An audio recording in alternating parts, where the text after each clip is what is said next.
Okay, we had a little snafu there, but I think we have it corrected.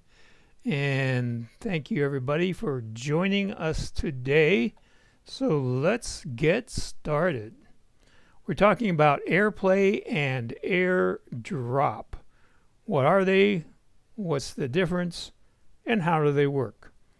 All this on Go for Lunch for November 7th, 2023. Brought to you by GoFor Technology, and I am Roger Harmon, your host. And we're here to make your technology work for you and for me. So this is election day, so if you haven't mailed in your ballot already, you can still take that ballot to a polling place. The TV stations have the locations if you don't know where to go. Just check with your favorite TV station website and they will have that location for you. So let's start with AirDrop. So AirDrop is a Apple technology built into your Mac, your iPhone, and your iPad. So it allows you to share and receive photos, documents, and other files from devices that are nearby. So it requires your recipient to be within Bluetooth range and Wi-Fi range, but Bluetooth is the limiting factor here. So Bluetooth normally is up to, but not guaranteed to be 30 feet. So you need to be pretty close to the person that you are airdropping something to. And you need to have Wi-Fi and Bluetooth turned on your device, and if you have a hotspot, that needs to be turned off. So the person you're sending to has to meet a couple of requirements, and that is they have to have AirDrop set to receive from contacts only. That is, if you are in their contacts. And if you are in their contacts, it needs to have your Apple ID email address or your iPhone phone number in the contact card on their device. So if you're not in their contacts, if it's somebody you've just met, for example, and you are not in their contacts, then they need to set their AirDrop receiving to everyone.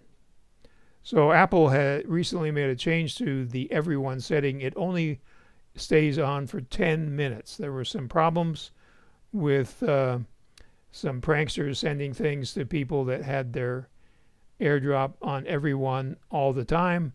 So now if you're sending a photo to somebody, say you're at a party and you're going to send them another photo, but it's been more than 10 minutes, they're going to need to go back into their AirDrop settings and select everyone again.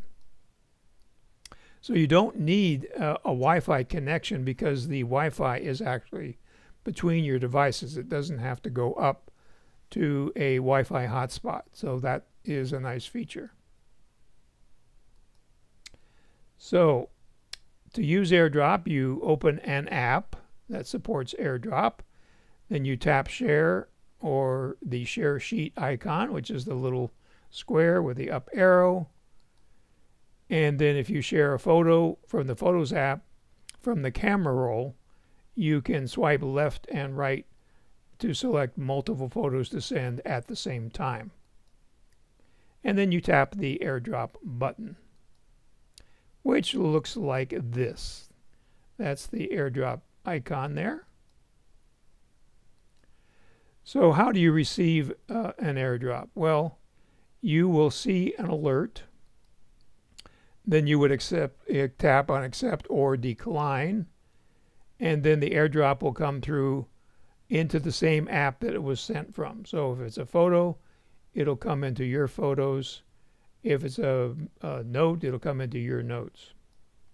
So on an iPhone, if someone is sending you an AirDrop, it'll look like this. It'll give you the name of the person, what they're sending. If it's a name you don't recognize, you probably want to hit decline. But if you know who it is, then you would hit accept. And then you would have, in this case, 23 photos from Danny on your iPhone. So we're going to do a demonstration here from an iPhone to a Mac. I was hoping to demo between my iPhone 13 and my iPhone 6S Plus, but it didn't seem to work. So if one of the people has an older iPhone, that may not work. So if you are sending it from one of your devices to another, say you're sending it from your iPhone to your iPad or to your Mac, then the AirDrop is automatic. You don't have to hit accept. So let's go into our demo. So we have our iPhone here, and we're going to go into our camera, and we're going to take a picture of upside down Smiley. You'll see why he's upside down in a minute. So it's set on photo. I'm going to hit the white button. Now in the lower left hand corner, I am going to hit the photos, and now here is where I took an earlier picture of him. So now I'm going to hit the share sheet here in the lower left hand corner, that rectangle with the up arrow. So now you can see in the lower right hand corner of the picture I just took is a check mark, and you can see on all these other pictures is a circle, so I could select those as well. I'm going to just send the one photo, so I'm going to deselect that.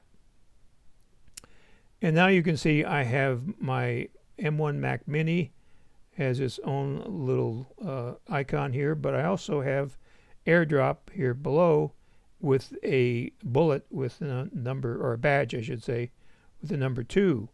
So if there's more than one AirDrop device that could receive in your vicinity, you'll get to choose them here. So we're going to choose our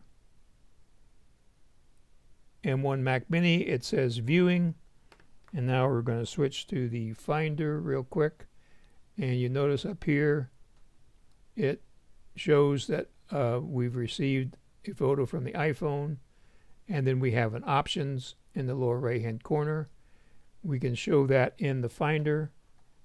So now when we go to the Finder, here it is right here. We click our spacebar for a quick look, and there he is, upside down Smiley, we call him. So I'm going to tap the spacebar again, and now we're going to go to Photos, and he actually won't be here in Photos.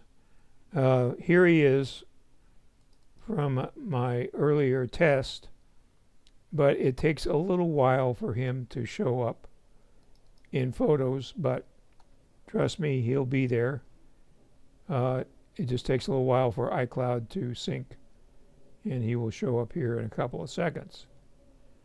So that's how it works from an iPhone to a Mac. So now we're up to AirPlay. So AirPlay is different than AirDrop. AirPlay is for moving or watching your video or your audio on another device, usually from your iPhone or your iPad. So to use AirPlay, you connect your device, which needs to be on the same Wi-Fi network, to your Apple TV, to an AirPlay compatible smart TV, or to your Mac if you have a newer operating system. So you would find a video that you want to stream to your flat screen TV, and then you would tap the AirPlay button. So let's see what that looks like. And this is the AirPlay button. It's a rectangle with a triangle on the bottom. So in this case, I am on my iPhone, and I'm trying to send a YouTube video to my Apple TV, or to my large screen TV. So in the case of YouTube, you have an extra step here. You see this icon up here in the upper right hand corner. It's a rectangle with a kind of a, looks like the Wi-Fi symbol there laying on its side in the lower left hand corner. So when I click on that, that's the extra step. Then I get the AirPlay icon here, and I get I can choose this to go to AirPlay or Bluetooth devices. Bluetooth would be in the case of you're sending audio to a Bluetooth speaker. You'll notice here that I have another choice, and that says kitchen display. Now this is an Amazon Echo Show, so I could also send this YouTube video to the Echo Show, but I'm going to send it to my large screen TV. So to have it received on your large screen TV, you may have to add an app. So if you have a smart TV, you have an app store. I have a Sony, so on the Sonys, they use the Google App Store. So I went into the Google Play Store and did a search on AirPlay, and I found this app. There were several apps there. You probably want to choose the one that has the best review. So this one has, it says 4.0, but according to the stars, it's about 4.5. It does have a one-time charge of $2.99, but then once you install this, you could play anything that's on your iPhone on your large screen TV. And again, it's on the TVs that were manufactured in the last several years are going to have this feature. So that brings us to our questions. So do me a favor and please share the GoFor Gazette, which comes every Monday morning about 7 o'clock, to someone you know that uses Apple devices. And Black Friday is sneaking up on us along with Cyber Monday. So if you're looking to buy something on Black Friday, as you may have noticed, that Black Friday started last month, and you probably will want to wait till the actual Black Friday, especially if it's on a high-ticket item, because the prices will probably be even lower than they are now on Black Friday itself. So just a little shopping tip there for Black Friday and Cyber Monday. Okay, so let's see what questions and comments we have here. So Susan, yes, Susan, I put the wrong date on YouTube, but we fixed it. And thanks for joining, Chris. Good to see you here. And Susan is thrilled by AirPlay because it's the only way she knows to be able to have music play through my obsolete Sonos speakers via an app, Sono Air. And this is interesting. I just got a message that the quality was updated on our YouTube live here. So I must be looking better now. Let me know in the comments. So that is AirPlay and AirDrop. Very handy features. And if you haven't been using now, I hope you start to be using them. Obviously, during the holidays, there's going to be lots of get-togethers where you may want to share photos you took, or you want to receive photos that somebody else took. And now you know how to do it. So thanks for joining. If you have any other questions, put them in right away. If not, if you think of something later, my contact information will be coming up here shortly, and you can email me or give me a call. Also, if you think of anything else you'd like us on Go for Lunch, that's the way you can let me know. So have a great day. We'll see you next week at high noon.